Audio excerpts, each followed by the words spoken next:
اصلا استادم طریق سامانه های اینترنتی یافته به من پیشنهاد نمود و من در همین آزمون اشتراک نمودم. این آزمون خیلی آزمونی خوب بود و به من خیلی پسند آمد و میخوام که سال آینده نیز در این آزمون اشتراک کنم.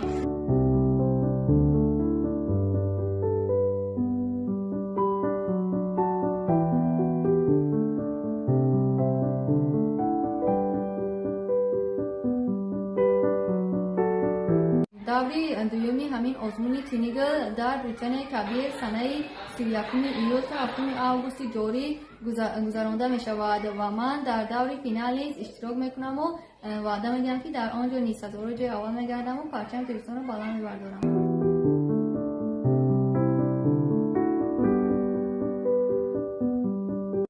بسیار مختلف ها بوده در همه چاره‌بینی مکتب و بین از مکتب اشتراک می‌ورزد و بسیار دختری با تمکین خوشرفتار بوده.